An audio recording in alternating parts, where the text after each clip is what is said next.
আসসালামু আলাইকুম everyone, welcome করছি আফরিন সিগনেচার ফ্লেভার্সে কাঁচা পেঁপের হালুয়ার রেসিপিতে। এই হালুয়াটা কিন্তু ভীষণই মজাদার হয়। আপনারা চাইলে এটাকে ডেজার্ট আইটেম হিসেবেও সার্ভ করতে পারেন। এই সাইজের কাঁচা পেঁপে প্রায় 1 কেজির মতো আজকে হালুয়াতে ব্যবহার করব। পেঁপেগুলো কেটে পেঁপের মাঝখানে যে বীজগুলো রয়েছে সেই বীজগুলোকে আমি ছাড়িয়ে নিয়েছি। তারপর এরকম ছোট ছোট করে কেটে নিয়েছি। এতে সিদ্ধ করতে আমার কম সময় লাগবে এবং খুব ভালো করে এই পেঁপেগুলোকে পানি দিয়ে পরিষ্কার করেছি। যেহেতু পেঁপের গায়ে আঠা থাকে তাই খুব ভালো করে পরিষ্কার করে নিয়েছি।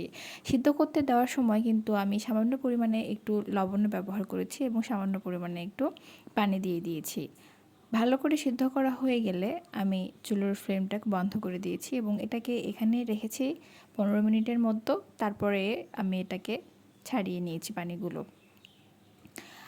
পেঁপে এগুলো আমি ঠিক এভাবে এরকম একটি নেটে নিয়ে এভাবে চেপে চেপে নিচ্ছি। এর ভিতরে যে এক্সেস পানিটা রয়েছে সেটাকে বের করে দিচ্ছি। এটাকে আপনারা চাইলে ব্লেন্ড করতে পারেন, তবে ব্লেন্ড করলে কিন্তু যে পানিগুলো বেরিয়ে গেছে সেই পানিগুলো কিন্তু পেঁপের ভিতরেই থাকবে এবং এটা হালুয়া তৈরি করার সময় একটু বেশি পরিমাণে সময় লাগতে পারে। এতে পেঁপেটা ঝরঝরে হয়েছে। যদি ব্লেন্ড করেন সেক্ষেত্রে পেঁপের যে পেস্টটা থাকবে সেটা একটু ওয়াটারি হবে। এখানে আমি 250 ml দুধের মধ্যে 1 চামচ পরিমাণে কনডেন্স মিল্ক দিয়ে দুধটাকে গরম করে নিলাম। একটি হাঁড়িতে সাদা তেল দিয়ে সেখানে 4টি সাদা ফল দিলাম এবং একটি তেজপাতা মাঝখানে এভাবে ফেলে দিয়ে দিয়েছি। কেউ চাইলে এখানে এলাচি পাউডারটাও ব্যবহার করতে পারেন।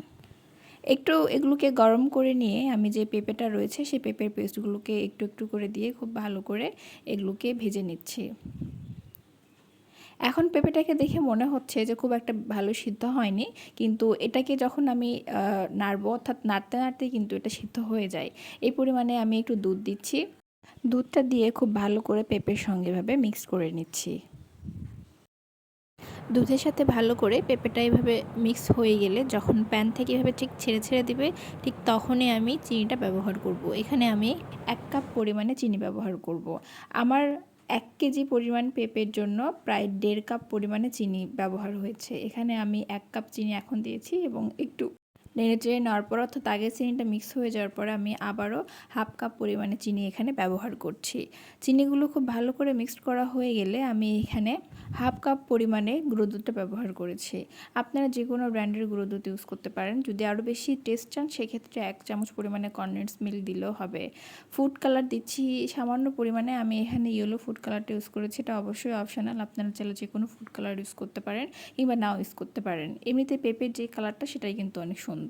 1 চামচ পরিমাণে ঘি দিলাম, দেওয়ার পরে আরও একটু নেড়েচেড়ে নিলাম এবং আমি এখন এটাকে নামিয়ে ফেলবো। এরকম একটা স্টিলের প্লেটে আগে থেকে ঘি ব্রাশ করে রেখেছিলাম এবং সেটাকে এখন এভাবে গরম অবস্থাতেই হালুয়াটা প্লেটের উপর দিয়ে এভাবে ছড়িয়ে দিচ্ছে এবং স্প্যাচুলা দিয়ে খুব ভালো করে এটাকে মিক্স করে দিচ্ছি। আমি এটাকে ওভারনাইট রেখেছিলাম। আপনারা চাইলে 2-3 ঘন্টা পরেও এটাকে সার্ভ করতে পারেন কিংবা ওভারনাইট রাখতে পারেন। আমি ওভারনাইট রাখার পরে এভাবে স্কোয়ার একটা শেপ করে কেটে নিচ্ছি। এখন আমি সার্ভ করে দেখিয়ে দিচ্ছি। উপর দিয়ে কাঠবাদাম এবং পেস্তা বাদাম দিয়ে আমি এভাবে গার্নিশ করে নিয়েছি। কাঁচা পেঁপের হালুয়াটা খেতে যেমন মজা, এটা বানানো কিন্তু ঠিক ততটাই সহজ এবং আমি চেষ্টা করেছি খুবই সহজভাবে দেখানোর। আশা করি আমার ভিডিওটি আপনাদের কাছে ভালো লাগবে। যদি ভালো লাগে অবশ্যই একটি লাইক দেবেন। আমার চ্যানেলটিকে সাবস্ক্রাইব করবেন। ফেসবুক থেকে দেখে থাকলে ফলো দেবেন। ভালো থাকবেন। আল্লাহ হাফেজ।